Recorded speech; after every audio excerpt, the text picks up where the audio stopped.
Donc, avant de vous présenter mes travaux de thèse, je voulais remercier les différents organismes avec qui j'ai pu travailler durant cette thèse, donc Colas Environnement, pour qui j'ai travaillé pendant ces 3 ans, ainsi que l'Université Paris-Est, et notamment le laboratoire LGE, le VRGM et l'Université de Lorraine, ainsi que mes différents directeurs de thèse et encadrants. Vous avez les noms ici, oui, il y en a un peu beaucoup.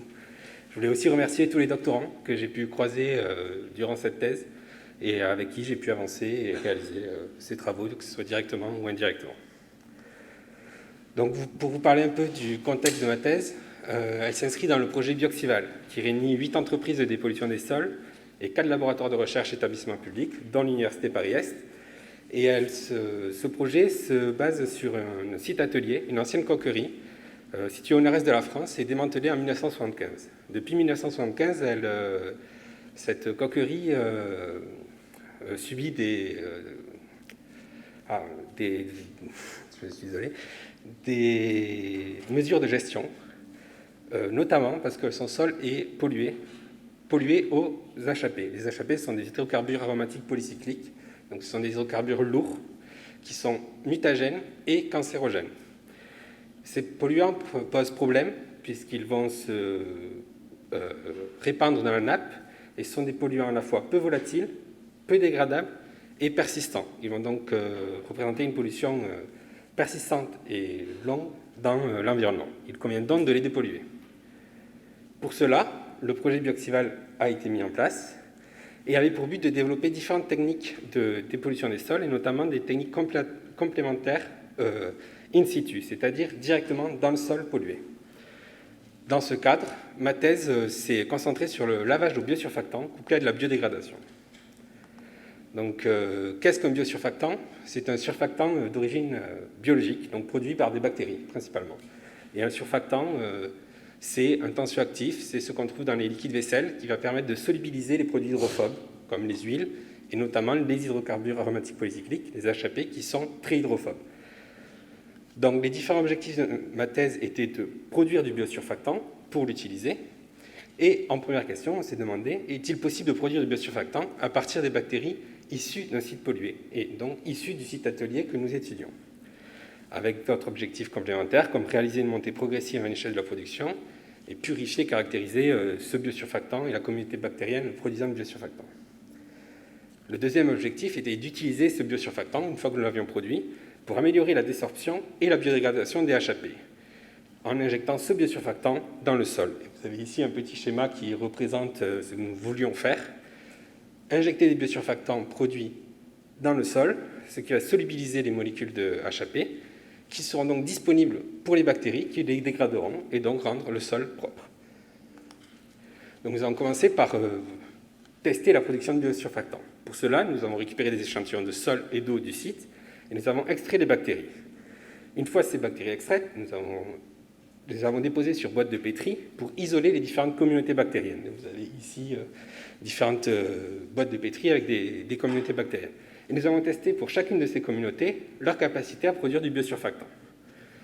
Nous avons eu de la chance, nous avons trouvé une qui produisait du biosurfactant. Et une fois cette bactérie isolée, cette communauté de bactéries isolée, nous avons essayé d'optimiser le milieu de culture pour produire le plus possible de biosurfactants. Nous avons fait différents tests avec différentes sources de carbone, différents nutriments, différentes concentrations. Et nous avons obtenu 2 milieux de culture produisant du biosurfactant. Et nous avons sélectionné un des 2 qui permettait la production la plus rapide et la plus importante de biosurfactants.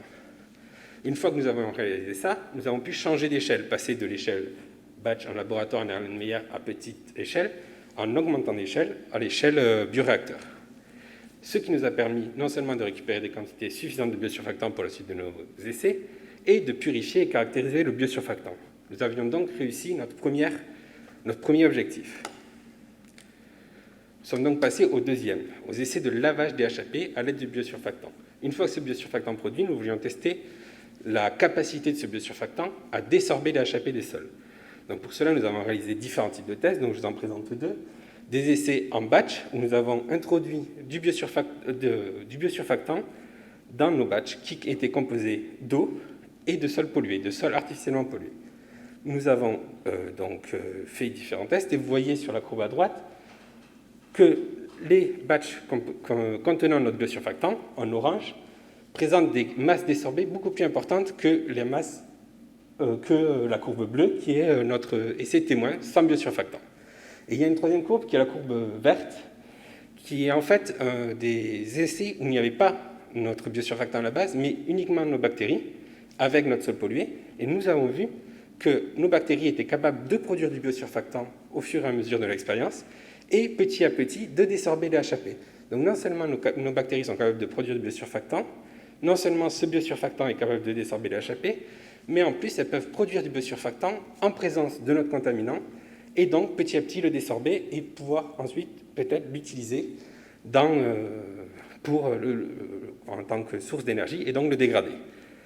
Une fois ces essais en batch, donc en conditions idéales réalisées et réussis, sommes passés aux essais de désorption dynamique en colonne. Donc vous avez ici notre montage expérimental et nous avons voulu comparer notre biosurfactant avec différents autres surfactants ou biosurfactants. Nous avons pris 2 surfactants chimiques, un qui n'a donné aucun résultat et qu'on ne vous présente pas ici, un surfactant chimique, le SDS, qui est le surfactant le plus utilisé aujourd'hui en dépollution des sols, qui a l'avantage d'être très efficace, mais qui est persistant dans l'environnement, peu biodégradable, et qui en plus est un peu compliqué à utiliser, parce qu'il peut être irritant à forte concentration. Donc il est très efficace, mais nous voulons voir si le nôtre était aussi efficace. Et nous avons aussi utilisé un biosurfactant commercialisé, donc des rhamnolipides, qui aujourd'hui commencent à être commercialisés. Donc nous avons réalisé nos essais, et nous voyons qu'effectivement le SDS est très efficace. Nous voyons ici sur 3 HAP que nous étudions des concentrations des masses désorbées très importantes. Nous voyons que le biosurfactant commercial a été très peu efficace, presque autant que le témoin. C'est principalement dû à une forte absorption sur la matrice sol, ce qui est un gros problème lorsqu'on travaille dans les sols, c'est qu'une partie de nos surfactants, de nos produits, va s'absorber au sol et donc ne pas être efficace et pas être utile. Et enfin, notre biosurfactant produit a réussi à obtenir des résultats intermédiaires. On a réussi à désorber des HAP moins efficacement que le SDS, mais plus efficacement que nos autres concurrents. Malheureusement, la conclusion de cette étude, c'est que nous n'avons pas réussi à produire assez de biosurfactants. Le biosurfactant produit ici était utilisé à une concentration moindre que le surfactant chimique. Et parce que nous n'avons pas réussi à produire de biosurfactant et que la concentration du biosurfactant par des étapes de purification était et aujourd'hui trop chère encore, nous n'avons pas pu nous lancer sur les essais sur le terrain, puisque encore aujourd'hui, malheureusement, notre biosurfactant n'est pas économiquement intéressant par rapport au surfactant chimique, malgré sa biodégradabilité et sa bonne efficacité. Donc ça fait partie des conclusions de cette thèse. Nous avons réussi à obtenir un consortium bactérien issu d'un site pollué capable de produire des biosurfactants et de biodégrader les HAP.